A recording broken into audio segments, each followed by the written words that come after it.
everybody, to the Hanacast. My name is Christian, and today it is time for another weekly Oscar predictions podcast episode. Now, I think maybe I'm going to start trying to upload the video version of these podcasts around the afternoon, because I feel like that just seems to do better, I think. But regardless, let's just get on with the predictions. Right now, I still have Oppenheimer at number 1. It is shocking to see how many, like how far Oppenheimer just keeps going, and really the more I think about it, this really could be like the ultimate kind of Oscar best picture winner for the ages, because this will please the older crowd because they love their big long biopics and stuff, and plus they can appreciate how a big, sophisticated film like this is making so much money and everyone loves it. So that's getting the older audience. And with the younger audience, like Christopher Nolan, kids are hell, people my generation, like Gen Z, and even maybe the generation before me, millennials, they're obsessed with Christopher Nolan's movies. Like, we grew up watching Christopher Nolan's movies. And so it's like our passion that's really helping drive, this film to potentially win Best Picture. And so, and like I said, it is still very relevant, dealing with technology that is, that we don't quite understand yet, which could ultimately lead to our downfall, which could very well, be an allegory these days for AI and how much of a problem this is. Again, this is one of the big issues going on with, streaming. I mean, with the strikes with SAG and in the Writers Guild. So I feel like I said, this, Oppenheimer, I don't know what could possibly stop Oppenheimer. I think one of two things is going to happen. Either A, that really nice movie that people just seem to like, that makes you feel good, comes in later in the year, that we've never even heard of up to this point, or it's just not happening. And it's probably just not going to happen. I think we are just going to have Oppenheimer win Best Picture, especially since, I think also the Oscar expert or Brother Bro made a good observation here, which was with something like Roma and The Power of the Dog, those movies are emotionally distant, or emotionally ambiguous. You don't really know how you're supposed to feel. But with Oppenheimer, yeah, you feel bad by the end of it, but you're feeling bad. You feel bad. And it's not, it's not ambiguous at all as to how you're supposed to feel watching it. So, I think that's why Oppenheimer's winning. Right now, I'll probably have Killers of the Flower Moon at number 2. I don't think a Martin Scorsese movie is going to win Best Picture ever again. I think, they did him with Hugo, no, not Hugo, with The Departed, and, I think, one and done. Number 3, I'll put in Past Lives, because I feel like if any of these movies was going to be, that sort of indie film that could sneak in, it would probably be Past Lives. But I feel like the hype for Past Lives is kind of dying down, especially since during the Hollywood Critics Association mid-season awards, Spider-Man Across the Spider-Verse managed to beat Past Lives for Best Picture. So, yeah. Anyways, number 4, I have The Holdovers. I mean, this is definitely going to be a very likable movie, although I feel like it would be considered too traditional to win Best Picture, or at least, I don't know, that's at least what I'm thinking. Number 5, I have The Zone of Interest. I know some people are putting Anatomy of a Fall significantly above The Zone of Interest, and some people don't even have The Zone of Interest in the top 10. I don't know about Anatomy of a Fall's chances, because I guess I can maybe talk a little bit about Anatomy of a Fall, since I have Anatomy of a Fall at number 11. But like the trailer just released for Anatomy of a Fall, and especially like, and from what it is a really good trailer, and you know, and it is obviously people seem to really love it, but there is a problem, and that problem is it's a mystery thriller. At least like, from what I've been told, it's partly a mystery thriller, and the moment I heard that, I was like, it's not getting in Best Picture. No way. Because the Oscars don't like mystery thrillers. Like, look at movies that were going to be nominated for, like, that could have been nominated for Best Picture. Like, The Girl with the Dragon Tattoo from 2011, David Fincher's film. That film, like, that was widely considered to be, like, one of the best movies of the year, that year. And it didn't get nominated. Or, you know, look at Decision to Leave. Decision to Leave this year was supposed to be nominated for Best International Feature, and it got nominated everywhere, and yet it still didn't make it into the Oscars for International Feature. And that was a category practically gift-wrapped to Decision to Leave for a nomination. And then you have probably the most egregious one, Gone Girl. Gone Girl, that film got nominated for Best Picture at the for Best Picture at the Critics' Choice Awards and the Producers Guild Awards. And not only that, David Fincher got nominated for the Golden Globe for Best Director. And as if things couldn't get even crazier, Gone Girl got nominated for Best Adapted Screenplay everywhere.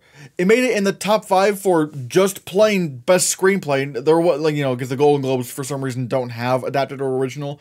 It made it into the top 5 for Best Screenplay at the Golden Globes. It got nominated for adapted screenplay at the Critics' Choice Awards, the Writers Guild Awards, and even the BAFTAs. And yet, despite all that, it didn't get nominated for the Oscar. So, with that in mind, and hearing that Anatomy of a Fall is partly a mystery thriller, why would I predict this for Best Picture? The Oscars don't like mystery thrillers. And that's the same reason why I'm not putting in The Killer either. Although I'm not exactly sure if that's so much of a mystery, but it is a thriller.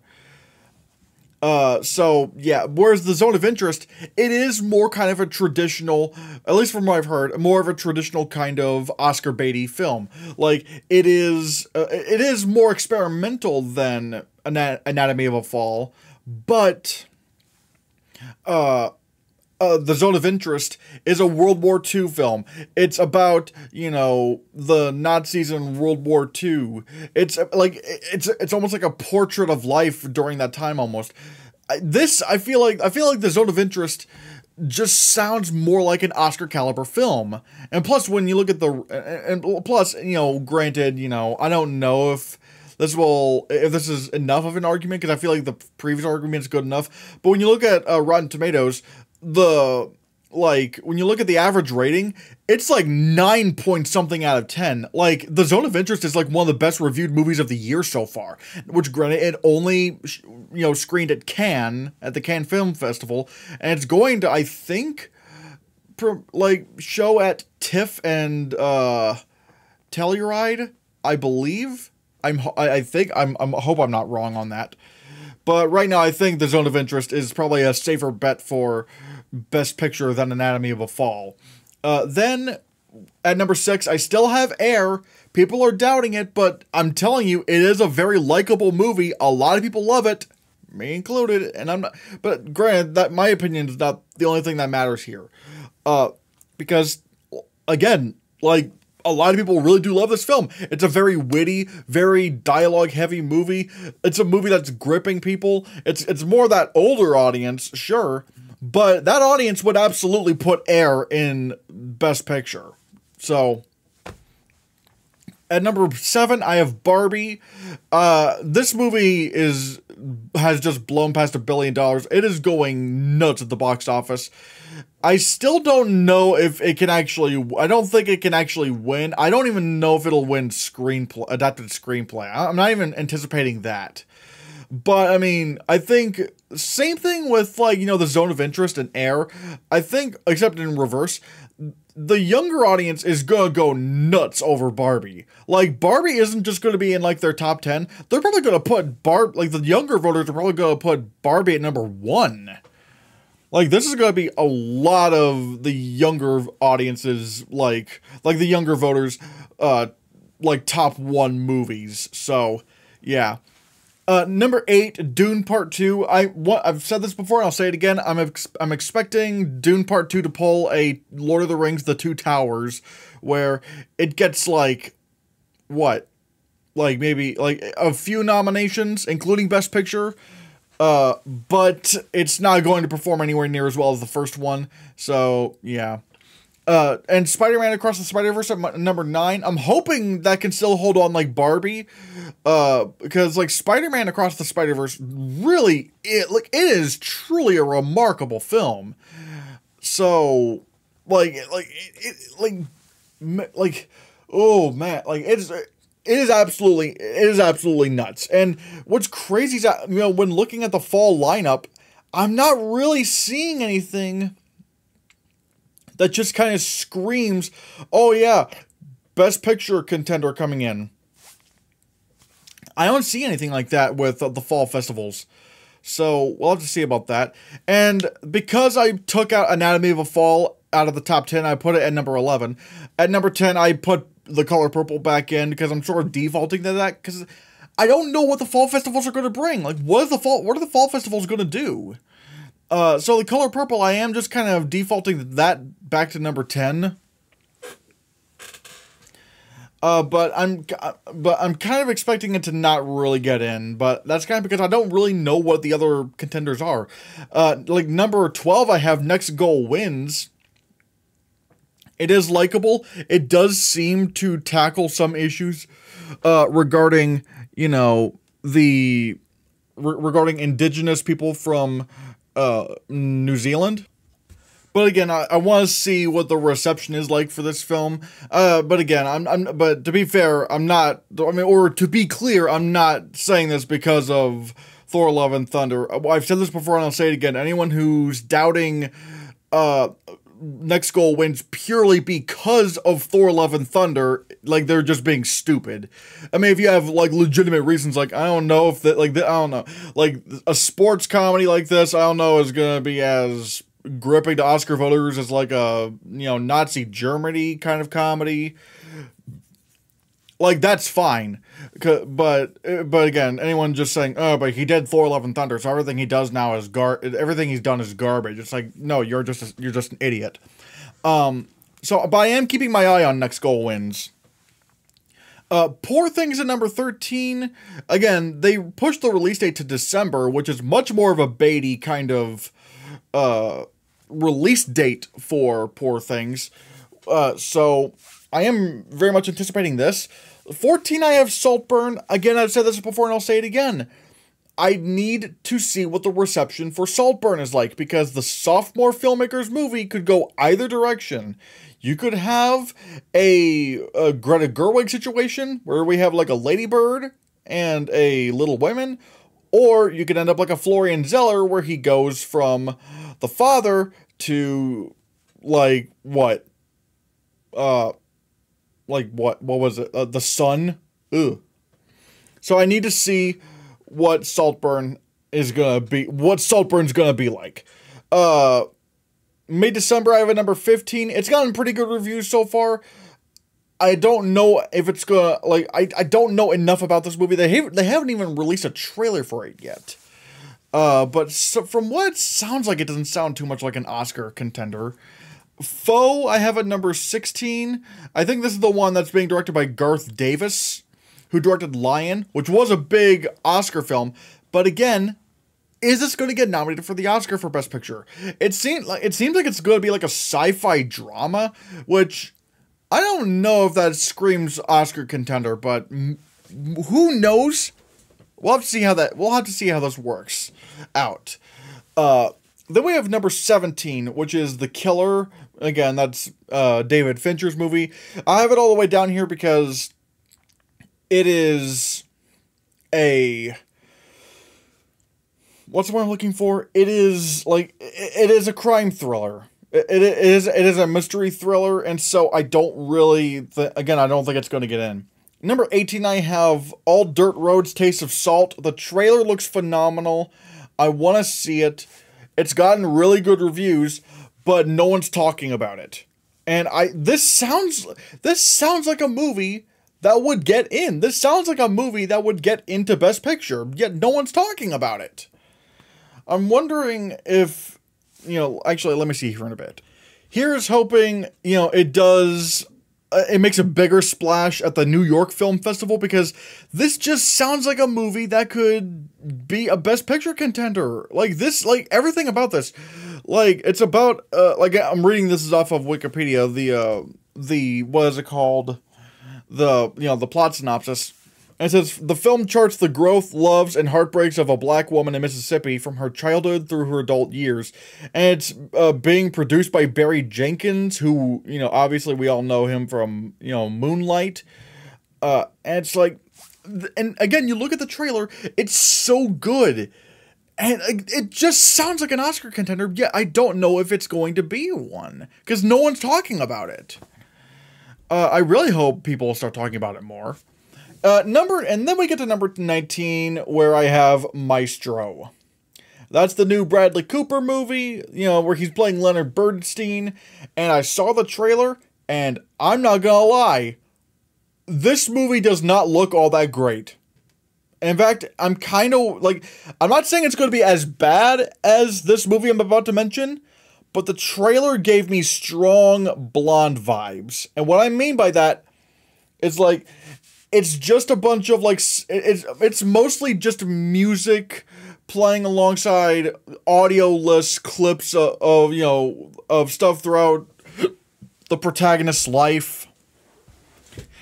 But it's also intercut with, like, this dialogue scene between Bradley Cooper and Carey Mulligan. And but the dialogue is very corny and not all that great.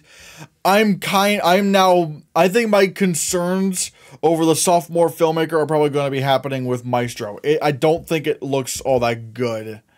So, yeah, it is giving, although I will say the cinematography looks amazing, but in almost every other respect, it's either bumped down or am planning on or it could bump down from me. And then I have Origin, which is the new film by Ava DuVernay. I know a lot of people are probably going to want to really try and predict this, but again, like, I looked at the plot synopsis, there's not a plot, there's no story. It's just talking about the themes of the film. And I'm worried about that, because one of the movies, also had that kind of thing where they didn't really describe what the plot was. It's just, they described the themes and what the movie's about. That's how you get movies like Bardo or Babylon, that we think are big Oscar juggernauts because of the filmmaker involved, but because the movie didn't really have too much to tell, at least for most people, it just, again, they've just fell flat on their faces. So yeah, I'm not expecting Origin to really do anything. Then we have Best Director. Once again, same exact 5 lineup right here. Christopher Nolan at number 1 for Oppenheimer. It is his time. He is going to sweep this year. He is everyone's, like, he has the support of the older filmmakers who are like, you know what? Yeah, like, this guy has really come into his own. Like, he is, like, really doing a lot of great stuff for cinema. And the younger voters are like, frick yeah, it's Christopher Nolan. I don't know why I said frick yeah, but, like, you know what I mean. Like, this is Christopher Nolan's year. Like, the sweep starts now. He's gonna win. Number 2, I have Jonathan Glazer for The Zone of Interest. If anyone could steal from him, it would probably be him. Celine Song for Past Lives at number 3. Number 4, I have Martin Scorsese for Killers of the Flower Moon. And at number 5, I have Alexander Payne for The Holdovers. Again, I feel like this 5 is just going to go all the way to the Oscars. Number 6, I have Justine Triet for Anatomy of a Fall. I probably should have this a little bit lower, but I don't really have a lot of good options. Number 7, I have Ben Affleck for Air. I think he could definitely get a Directors Guild nomination. I think the Directors Guild 5 are gonna be Christopher Nolan for Oppenheimer, Christopher Nolan for Oppenheimer, Celine Song for Past Lives, Martin Scorsese for Killers of the Flower Moon, Alexander Payne for The Holdovers, and Ben Affleck for Air. I feel like those are gonna be your Directors Guild 5. So, yeah. Number 8, I have Denis Villeneuve for Dune Part 2. I think he's definitely gonna get nominated at like Critics' Choice. I mean, hell, they literally have like 10 nominees for Best Director now, which is kind of dumb. But other than that, like, again, if the first Dune couldn't get a Best Director nomination, like, why would this film, especially considering it's going to perform way worse than the first Dune? So, no. Greta Gerwig for Barbie, I think that's wishful thinking. I don't think she's going to get nominated. I'm not saying she shouldn't, but in terms of predicting, I don't think that's going to happen. Emerald Fennell for Saltburn, again, I'm kind of concerned over what's the word I'm looking for? The sophomore filmmaker's film. Number 12, I have Garth Davis for Foe. He could maybe pull it off. I mean, but then again, I don't know how much this movie's gonna be getting into Best Picture or whatever. Number 13, I have... Oh wait, I forgot. Number 10, I have Blitz Bazawule for The Color Purple. Maybe, but probably not. No. Number 13, I have Todd Haynes for May December. I don't think this is really... I'm starting to think more and more that this film is not really going to go anywhere, but again, I'm kind of running out of options. Number 14, Raven Jackson for All Dirt Roads Taste of Salt. If this film does have a resurgence over at the New York Film Festival, and they really latch onto this movie, fingers crossed, you know, this could happen. And number 15, I think more or less a holdover, a placeholder nomination would be Yorgos, or a placeholder 15th place spot would probably be Yorgos Lanthimos for Poor Things. So yeah. Then we get to Best Actor, in which we have Cillian Murphy at number 1 for Oppenheimer, number 2, Leonardo DiCaprio for Killers of the Flower Moon. Actually, I should number 3, I have Paul Giamatti for The Holdovers, number 4, Coleman Domingo for Rustin, and Bradley Cooper all the way down at number 5 for Maestro. Especially given the trailer. I don't think Maestro's gonna do that well. And it just made me more convinced that Cillian Murphy is going to win Best Actor for Oppenheimer, because, like, I don't have a good argument for anyone else. Leonardo DiCaprio, I mean, he's already got an Oscar. I'm not saying that should be I don't think that should be a reason, but they will do it. They will snub you, or they will probably, like, not give you the award if you already have an Oscar. Some people are trying to say Paul Giamatti for The Holdovers. I don't buy that this is an Oscar-winning performance. I just don't buy it. I don't buy that this is it. Coleman Domingo for Rustin. I don't know how well this movie's gonna perform anyway. And then Bradley Cooper for Maestro. It's like, So, with all that in mind, Cillian Murphy kind of has everything going for him. In a way, it is sort of transformative because he's becoming, you know, a Robert Oppenheimer, and he looks quite a bit like the dude. He's in the Best Picture frontrunner, and he has the narrative where it's like, you know, he's been in, he's a character actor that's been popping up in a lot of movies. Here he is with his first Oscar nomination. Again, the film he's in is in Best Picture. And he's the front face of the movie, and yeah, he's probably not externally emoting as much. Like a lot of it is done with, like, you know, subtle, like, facial expressions and whatnot. But it's subtle enough to not be overblown. Yet I would also say it's big enough to get noticed. Like, you know, the emotions, and that kind of goes into what I was saying about the film being in contention to win Best Picture. Is that you do, like with Oppenheimer, you know, you do come out of the film believing that, like you know what, like, you know what you're feeling coming out of Oppenheimer. Even if it's, you feel bad, you know what you are. It's not an emotionally ambiguous film. And I think that would probably also translate to Cillian Murphy's performance. It's not a performance that's very, very showy, but it is a performance that is still big in other ways. So what other contenders could I have? Last week I had TOU for Past Lives at number 6, but now I've kind of swapped him with Matt Damon for Air, because Matt Damon could very well get in at SAG. Actually, I have been predicting him to get in at SAG. I've been predicting Air for 4 SAG nominations. Best Lead Actor for Matt Damon, Best Supporting Actor for Ben Affleck, Best Supporting Actress for Viola Davis, and Best Ensemble. I don't think any of those will ever happen at the Oscars. I don't even think Viola Davis is getting nominated at the Oscars. But I do think Matt Damon will get into SAG. And perhaps even the Golden Globe for, Best Actor in a Motion Picture Drama. That could happen. TOU for Past Lives, I have him at number 7. Barry Keoghan for Saltburn. I have to see how that goes again. I need to see how Saltburn turns out. Jeffrey Wright for American Fiction. We'll have to see how this goes once again.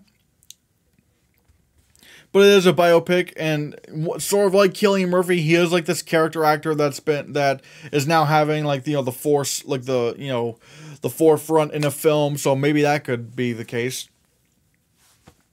And I am steadily losing more and more, faith in Bob Marley, One Love. So I don't think Kingsley Ben-Adir is getting in.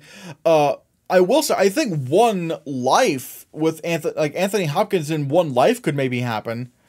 But once again, we'll have to see how everything goes. Lead actress, I still have Greta Lee at Past Lives at number 1. Because I don't really have another good argument. A lot of people are saying Sandra Hüller for Anatomy of a Fall. Will that happen? I don't know. Fantasia Barrino. Oh, wait, hold on a second. At number anyways, I fixed it. At number 3, I actually do have Carey Mulligan for Maestro. I think this is one of the few things that did kind of bump up after I saw the trailer, because notice how Carey Mulligan has top billing over Bradley Cooper, which is something we weren't really expecting. So, I'm kind of expecting maybe Carey Mulligan's going to be a bigger Best Actress contender than we thought. Then at number 4, I have Fantasia Barrino for The Color Purple, Natalie Portman at number 5 for May December, which is, funny enough, I still think it's kind of a coin toss between her and Annette Bening. So yeah. Then at number 7, I have which is Annette Bening for Nyad, who's currently number 6. Number 7, I have Tiana Taylor for 1001. This is like definitely a very much acclaimed performance. I want to see how well this does during Oscar season or like award season, because the reviews are there and people know about this performance. Will that translate to awards love? We'll have to see. Number 8, I have Margot Robbie for Barbie. I think this will definitely she'll get nominated at the Golden Globes for Best Actress, Musical, or Comedy. I'm expecting her to actually win. Critics' Choice could definitely happen, and maybe SAG, although I don't see that getting nominated for the Oscars. Number 9, Emma Stone for Poor Things. I feel like the performance would probably be considered a bit too weird for the Oscars, but we'll have to see. And number 10, I have Scarlett Johansson for North Star, because the film itself sounds like, it sounds a bit like Oscar baity kind of stuff, but we'll have to see. Then we have Supporting Actor.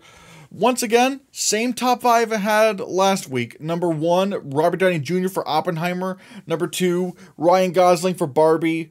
Those two are, it's certainly going to be Barbenheimer between these two.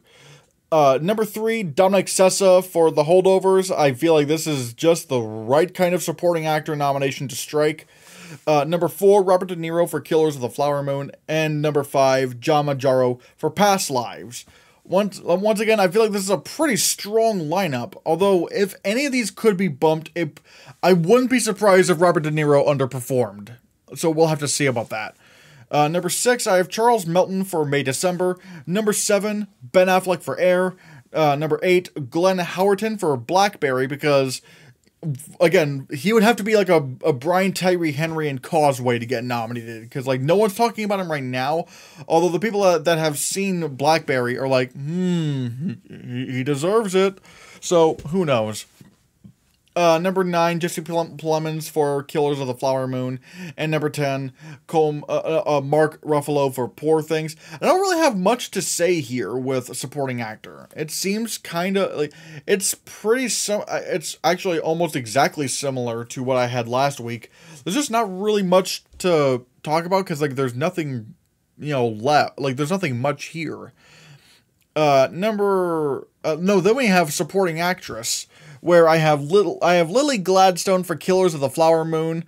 Again, her narrative is perfect. She's been trying to get into Hollywood for years, been auditioning and everything, and she was just about to quit right before she got the call for Killers of the Flower Moon, and then everyone's saying that she's going to win the Oscar. So I think this will be the one Oscar that Killers of the Flower Moon wins, unless somehow she gets pushed into lead. I will say, if they pull a Michelle Williams and put her in lead, that changes a lot. But right now, I'm going in with the assumption that she's in supporting actress. Number 2, I have Danielle Brooks for The Color Purple. This would definitely be like the kind, I've heard it from people say that she's definitely the standout of the movie. Like, she's definitely like the standout of The Color Purple. So, hey, that could definitely happen. Number 3, I have Davine Joy Randolph for The Holdovers. That sounds about right. I think that kind of a supporting actress nomination would probably make sense. Number 4, Emily Blunt for Oppenheimer. Everyone's saying this could be her moment as well, just like, Robert Downey Jr., just like Cillian Murphy. This movie, like, Oppenheimer is going to be a big play. Like, that's the crazy thing about Oppenheimer. It's not just going to be a big tech juggernaut. It's going to be a big above-the-line juggernaut as well, which is almost unheard of these days. Number 5, I have Julianne Moore for May December, although we'll have to see how that goes. And some other contenders I have include Viola Davis for Air, at number 6. Number 7, Florence Pugh for Oppenheimer, because I've heard some people talk about Florence Pugh quite a bit. Number 8, I have Taraji P. Henson for The Color Purple. Number 9, America Ferrera for Barbie. I mean, people keep talking about that monologue that she has, and maybe that could happen. And then number 10, Kai Mana for Next Goal Wins, because some people are saying that she plays a big part in the film, and given the cultural aspect of Next Goal Wins, that could definitely factor in. Then we have original screenplay, which admittedly, it's become such a chaotic thing, because I don't know what could get, like, I know for a fact 3 movies are going to get in.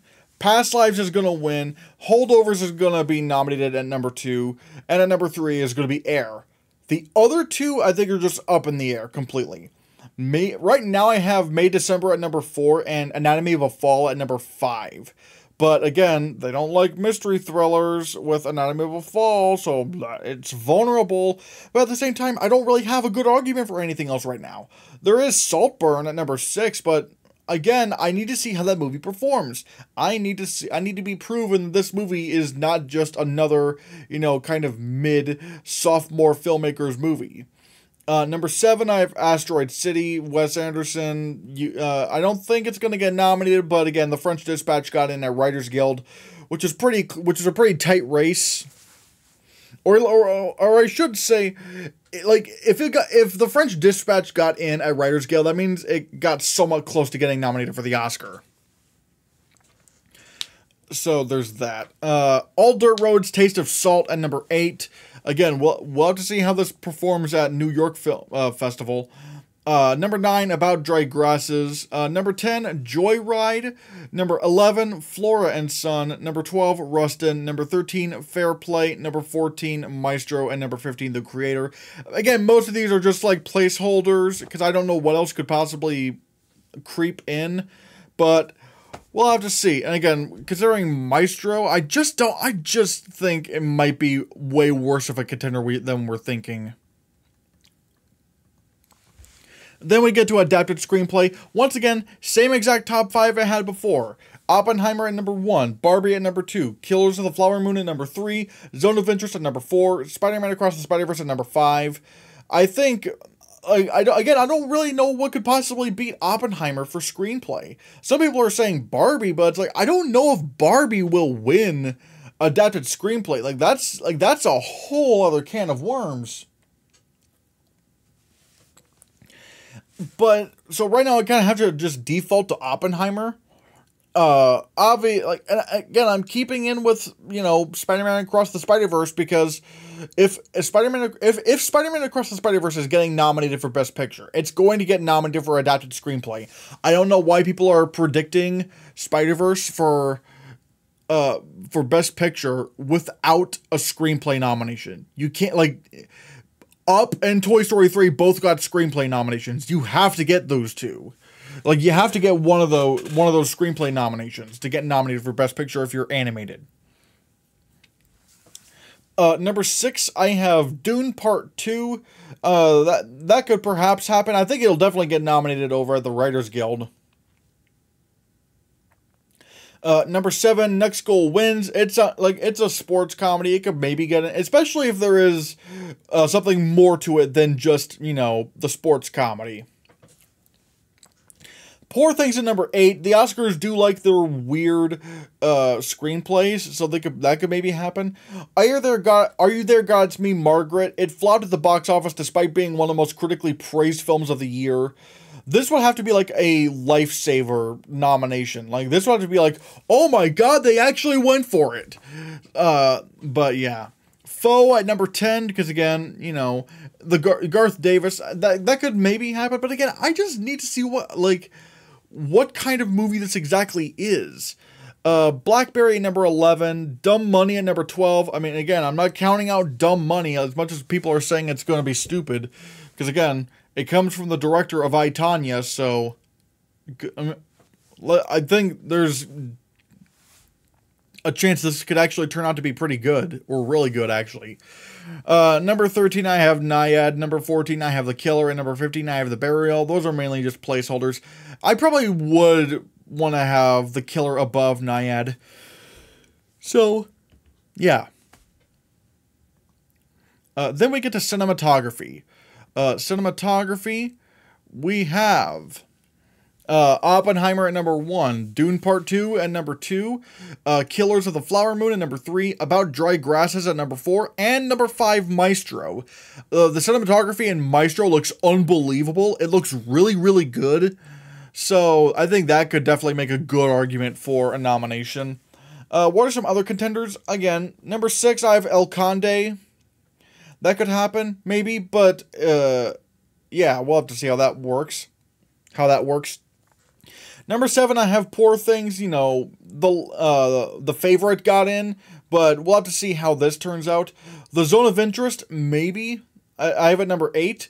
Number 9, Napoleon. I don't think Napoleon's going to get nominated anywhere, but if it were going to get nominated anywhere, it would probably be cinematography, which I still don't think it's going to happen. Number 10, All Dirt Road's Taste of Salt. The cinematography in the movie looks unbelievable. It looks fantastic. But again, we'll have to see if this truly is a sudden fall fest contender. Number 11, I have The Killer. Number 12, I have Asteroid City. Number 13, I have Barbie. Number 14, The Color Purple. And number 15, The Creator. I don't think these are ever going to get... I think, the competition is really between 1 through 8. Oppenheimer, Dune Part 2, Killers of the Flower Moon, About Dry Grasses, Maestro, El Conde, Poor Things, and The Zone of Interest. I think those are your 4 big... those are your 8 big contenders. Film editing, I have Oppenheimer at number 1. Again, everyone keeps talking about how good the film editing is, and so I'm putting it in there.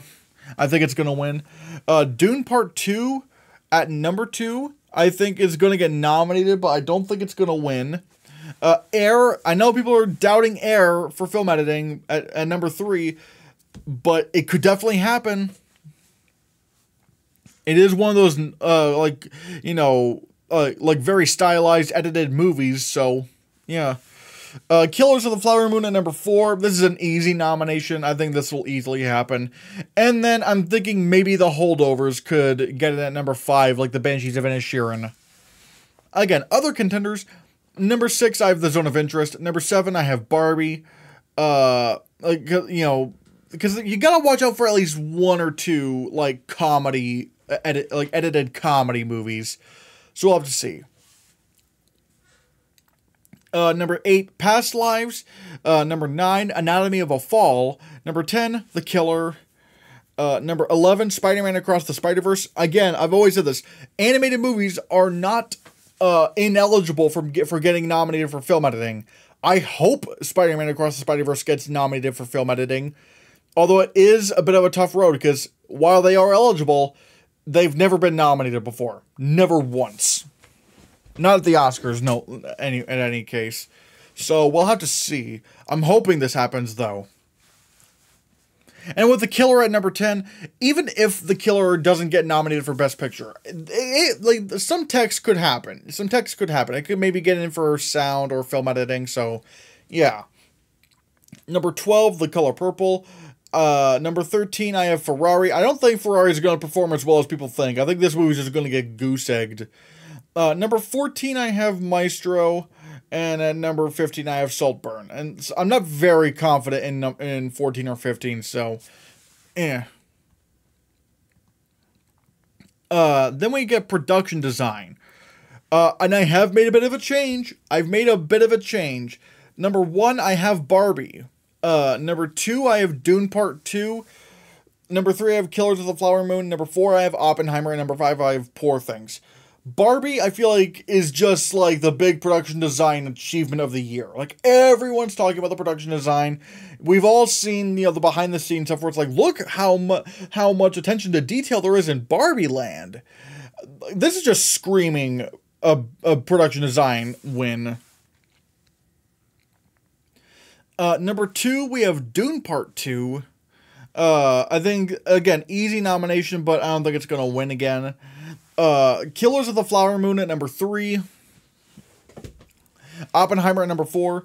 And with Poor Things, I did swap it out with The Color Purple, because I think there's a lot going on with the production design in Poor Things. And I think, especially if The Color Purple underperforms, we could perhaps see Poor Things take over that 5th slot. So yeah. Number 7, The Zone of Interest. Maybe it could get like a Roma kind of nomination for production design. And then some under contenders I have. Number 8, Wonka. Number 9, Asteroid City. Number 10, Napoleon. Number 11, Air. Number 12, Guardians of the Galaxy Volume 3. Number 13, The Little Mermaid. Number 14, El Conde. And number 15, Priscilla. Again, all these are valid contenders. And I have Air at number 11 because I'm pretty sure it's going to get in at the Art Directors Guild. If you want to know why, I look at last week's episode of the HannahCast, or listen to it if you're on Spotify. Because I go very in depth as to why I feel like Air is going to probably overperform at the guilds, but get 3 nominations at the Oscars. Then we have costume design, which I think is a pretty safe bet to have. Number 1, I have Barbie. Number 2, I have Dune Part 2. Number 3, I still have Wonka. I think Wonka's definitely going to do well in costume design. Number 4, Killers of the Flower Moon. And number 5, The Color Purple. And so what are some other contenders? Poor Things at number 6 could definitely happen. Priscilla, I put at number 7. I think, the costume design in that movie does look very good, but I don't think it gets in. Number 8, Chevalier. I think the hype for that movie just kind of just died out completely, so yeah. Number 9, I have Asteroid City, very, very Wes Anderson style costumes, but that's probably not going to happen. Number 10, I have Maestro. I don't even know why I still have Maestro at number 10. I don't even know why I still have that. I probably should just take it off the list entirely because I don't really, nothing about the costume design looks at, you know, yeah, just imagine I put Maestro at number 15, or maybe just took it off the list entirely. I don't know. Number 11, I have The Hunger Games, The Ballad of Songbirds and Snakes. Number 12, Napoleon. Number 13, The Little Mermaid. Number 14, The Haunted Mansion. And number 15, Oppenheimer. Ultimately, I do think it's between those 6 movies. Barbie, Dune, Wonka, Killers, Color Purple, and Poor Things. I think it is between all those movies. Makeup and hairstyling is where things get a little bit interesting. I'm still probably having to predict Maestro at number 1, although I'm not as confident about that now. Because the makeup is kind of questionable. And it's not even because of the comically large nose they put on, that Bradley Cooper had put onto himself. Like, it's not even that. It's just like, even in a lot of other scenes, it's just like, it kind of looks like makeup. It looks like makeup. Whereas, if we're talking about, like, obviously Guardians of the Galaxy Volume 2 is not necessarily, realistic in terms of what could actually happen. But it's more of the fantasy realm than anything. But, like, you compare, like, Maestro's makeup with Golda's makeup, which I have Golda at number 3, Guardians at number 2. Like, the makeup in Golda is way more realistic looking. Whereas Maestro, like I said, it looks like makeup. But the Oscars sometimes just don't care about that. They'll just go for it because it's the big transformative performance. And, like, hey, we got the lead actor in for lead actor. Might as well give the movie the win for makeup. Like, they'll do that. Like, they did that with, like, Ma Rainey's Black Bottom, which, somehow that beat Pinocchio, the live action, not the Disney one, but, like, the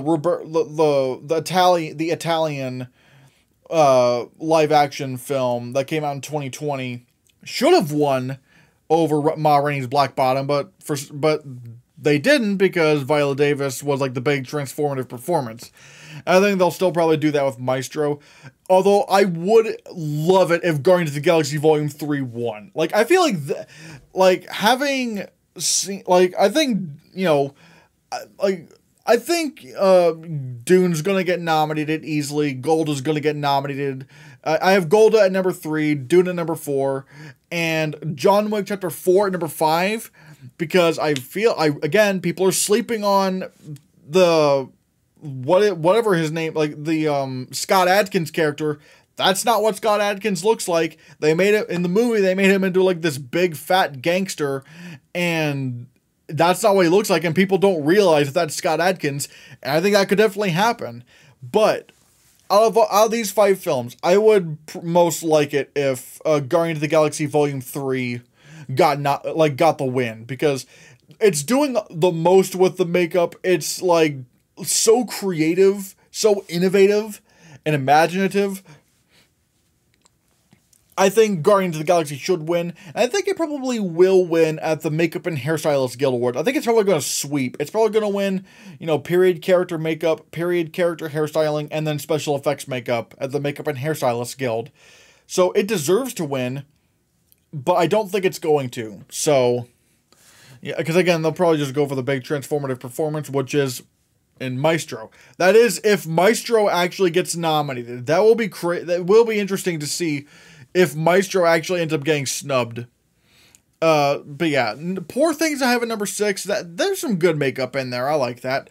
From what I understand, there's some makeup in Oppenheimer. Not as much, prosthetic work, but a lot of the more subtle stuff, like how they turned, like, Gary Oldman into Harry Truman. Number 9, The Hunger Games, The Ballad of Songbirds and Snakes. I think that could get shortlisted, but probably not a win. Number 10, Bob Marley, One Love. Again, I don't quite see that happening at the Oscars.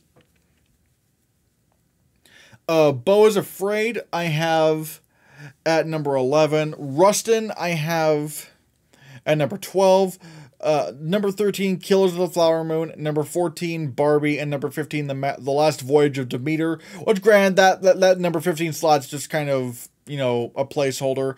I know a lot of people are going to put in Barbie in the top 5, but I don't think it's happening. It's mainly just hairstyling stuff, and the Oscars prove that they like more of the prosthetics, so I don't think Barbie is actually going to happen.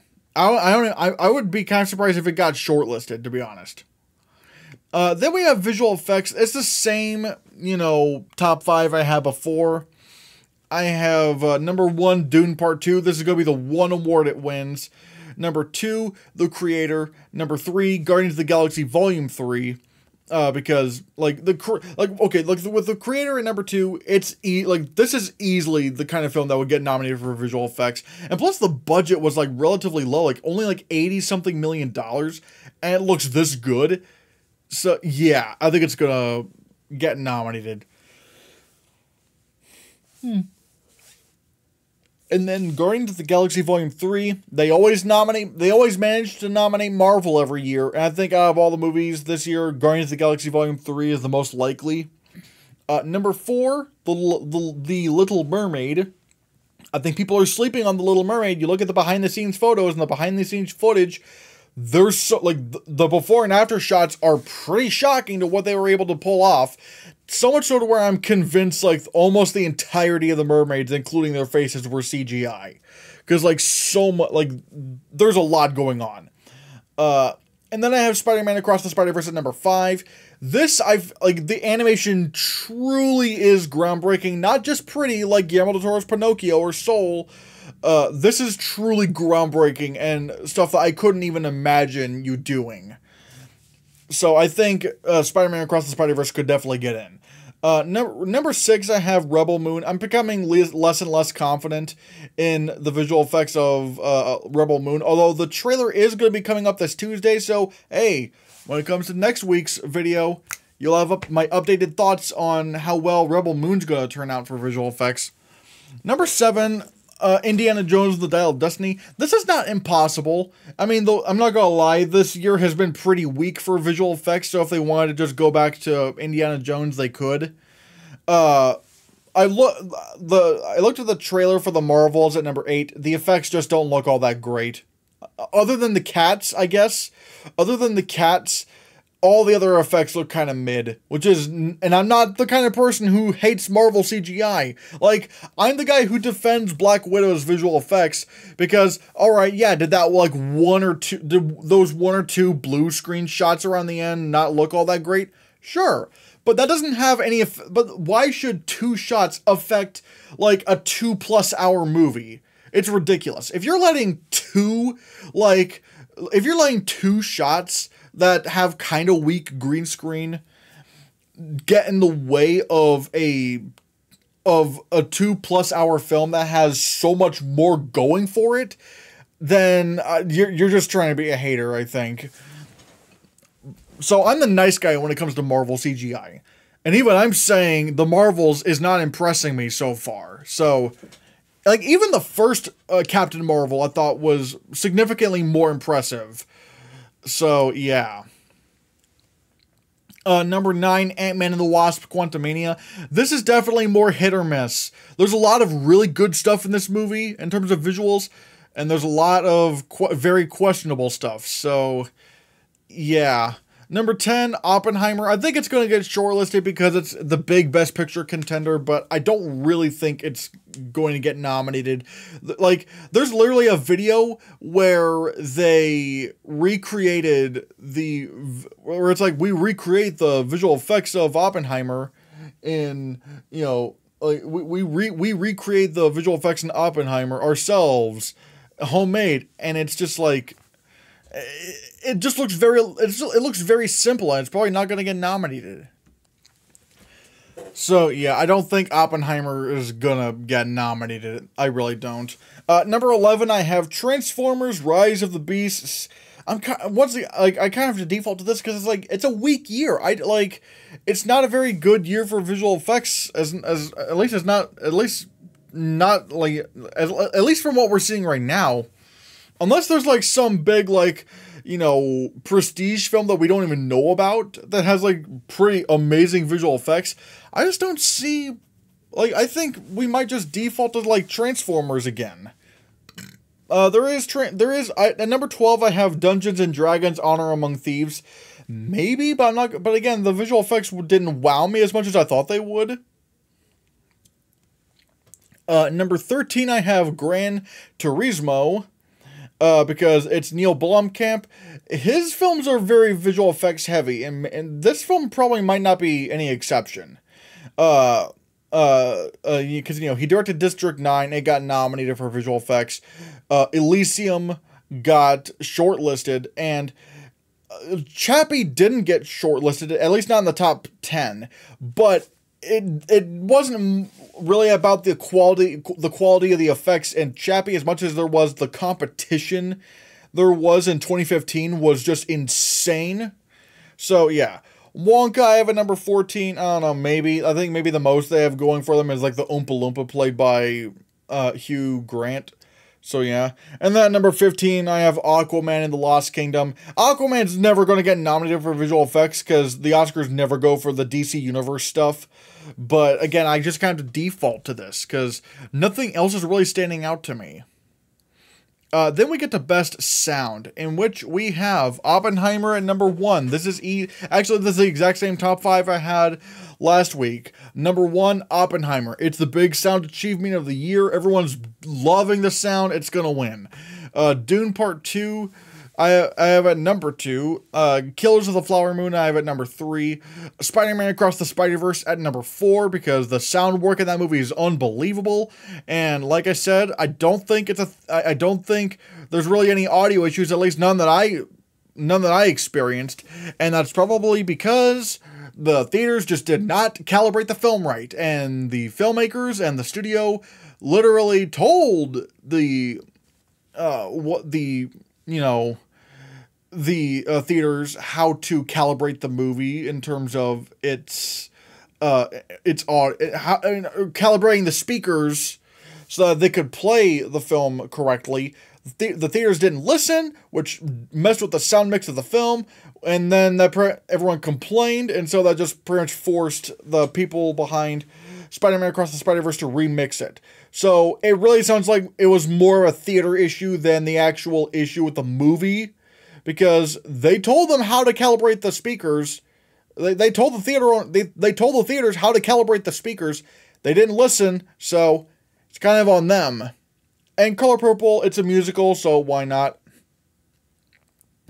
It is probably wise to go with one film that isn't a Best Picture nominee. That could maybe be The Creator at number 6, or Sisu at number 7, which, if you don't know the case about Sisu, Sisu is a film that they filmed the movie, but the outside audio recordings were so bad to where they had to pretty much re-record and do all the sound work in post, pretty much. So that could definitely impress the Academy. Or the sound branch of the Academy. Number 8, Gran Turismo. It's a racing movie. That could definitely happen. The Killer at number 9. Again, this is probably one of the categories where The Killer could be nominated in. And then at number 10, Mission Impossible: Dead Reckoning Part 1. I don't think it's going to get nominated, but I do think it'll probably get shortlisted.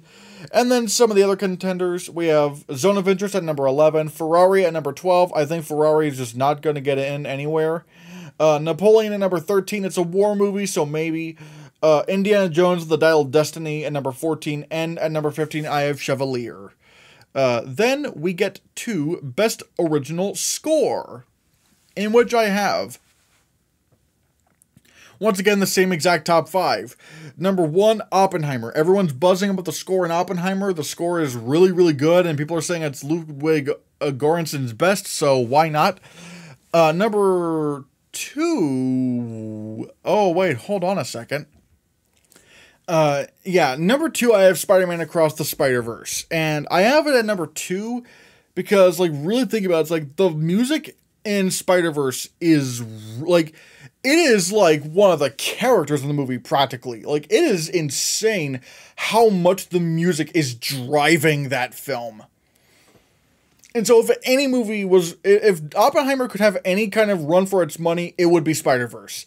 Number 3 is Dune Part 2.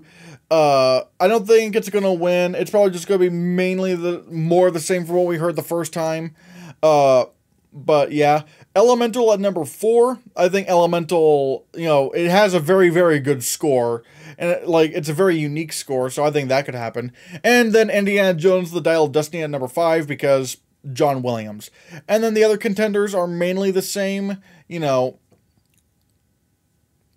Number 6, I have Teenage Mutant Ninja Turtles, Mutant Mayhem. The score in that is really, really, really good. It's by Trent Reznor and Atticus Ross. I would love it if Ninja Turtles actually made it in. Number 7, I have Past Lives. It's that kind of indie score that, oh yeah, maybe that could happen. Number 8, Killers of the Flower Moon. I need to be convinced that the entirety of that score is actually original. Because Martin Scorsese movies have been a lot of Martin Scorsese movies have been ineligible in the past for original score because the score wasn't really original, like in The Irishman or in the Wolf of Wall Street, or there wasn't enough of an original score. So I have to be convinced. I have to be like, if this movie gets short, if it turns out this movie is eligible. I will say this, if the movie is eligible to be nominated and it actually does get shortlisted for original score, then I will say it gets nominated. And I'm not gonna lie, I might even push out Dune Part 2, because Dune Part 2 is gonna be lacking in a lot of these categories, and I would not be surprised if Dune Part 2 actually got pushed out. I would not be surprised. Maybe I should take that into account for next week's predictions. Number 9, I have The Killer. Once again, Trent Reznor and Atticus Ross. That could definitely happen. Number 10, I have Wonka. The songs are original. There's going to be a lot of them, and you know what that means? An original score to go along with it. So I think that could happen. Asteroid City at number 11. I think it's going to get, maybe some nominations here or there, but Alexandre Desplat has been kind of, hasn't really been doing well in terms of nominations as of recently. Poor Things at number 12, perhaps. Number 13, I have One Life. I mean, it's from the same composer who did All Quiet on the Western Front, so I do want to keep my eyes on that. The Creator at number 14, Hans Zimmer's doing that, but I think that if they were going to go with him this year, they're probably going to do him with Dune. And then Wish at number 15, because it is a Disney musical. God, so far I have 1, 2, 3, 4 animated movies in the top 15 for original score. That is nuts. Then we get to original song, in which we have I'm Just Ken at number 1. I think I'm Just Ken is going to be really fun. I think that's going to be I think there's a good chance that could win. This Wish from Wish. I think it's a big Disney musical song, so sure. Gonna Be You from 80 for Brady. I mean, it's Diane Warren, and it'd be kind of, they always nominate her, and admittedly, it would be kind of funny if they actually managed to nominate 80 for Brady for an Oscar. Dance the Night from Barbie. Really catchy song, really good song. I would love to see that get in. And then, Am I Dreaming from Spider-Man Across the Spider-Verse. It's the end credits song. That's the song that stood out most to me. So, that's just kind of what I'm going off of, but we'll have to see. Quiet Eyes from Past Lives at number 6. It could be that little indie song that maybe gets in. I don't know. Calling from Spider-Man Across the Spider-Verse at number 7. What Was I Made For from Barbie at number 8. I'm not a fan of this song. It is very boring. And plus, I don't know, we'll have to see how this works out. But already, I think as it stands, you can only submit, I think, 2 songs from a movie for original song.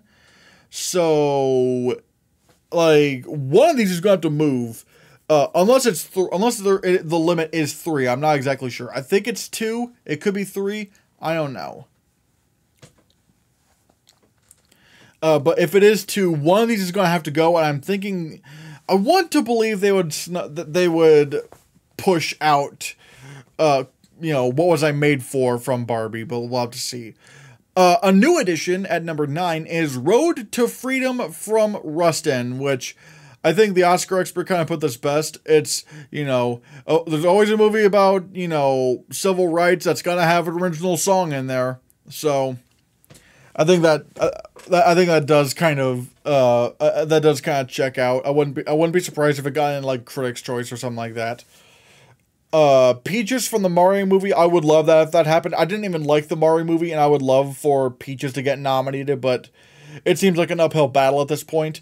Dear Alien Who Art in Heaven from Asteroid City, that would be pretty silly. I don't think it's gonna happen, but, in a list of 15, maybe.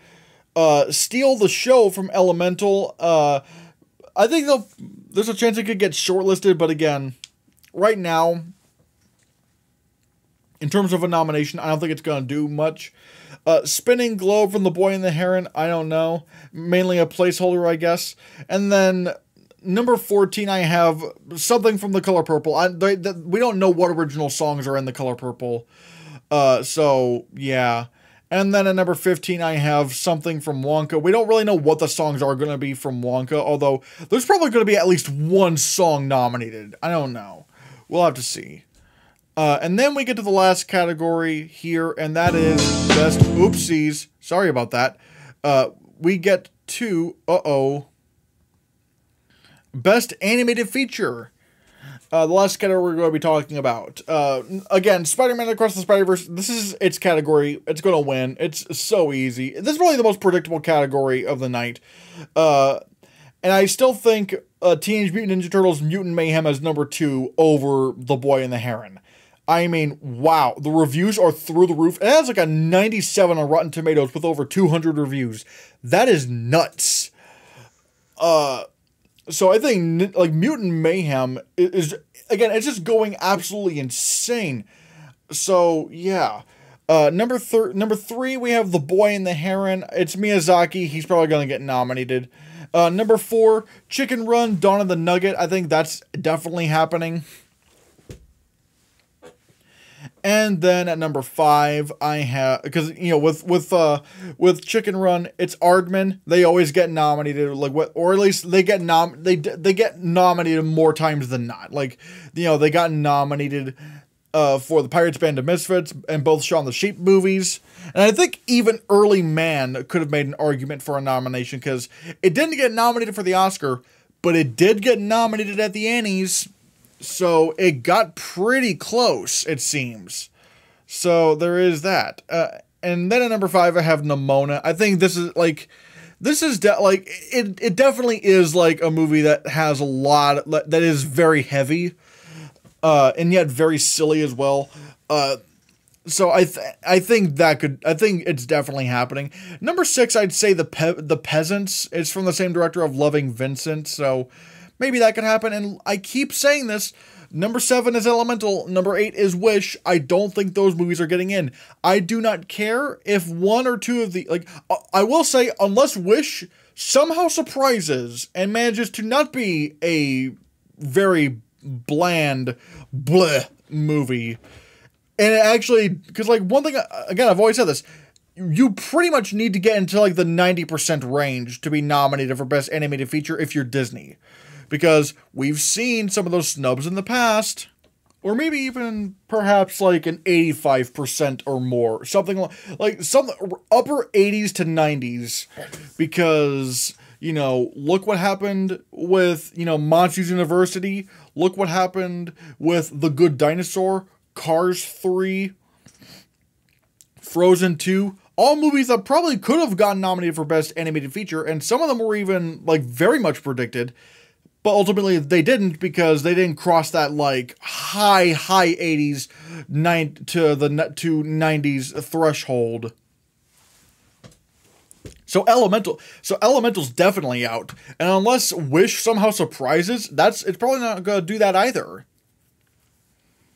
I mean, you know, like, I don't even care if Elemental or Wish gets, like, let's say if Wish, like, is around that 70s or low, you know, 80s.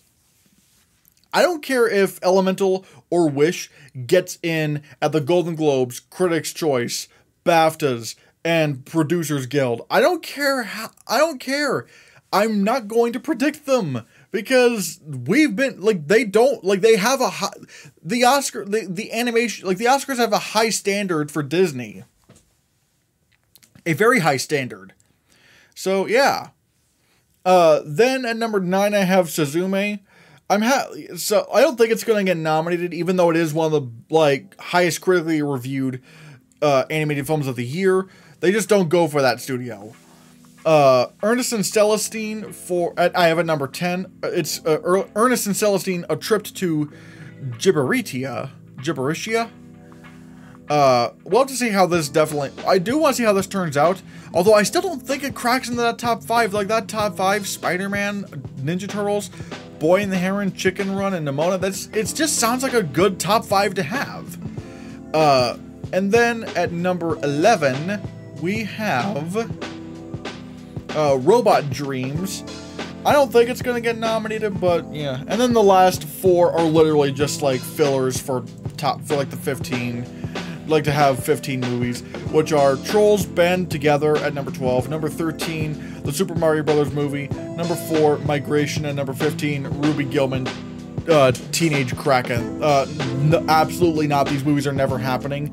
I am just putting them in because, like I said, they're filler spots basically. And guys, those are this week's Oscar predictions. Thank you so much for watching.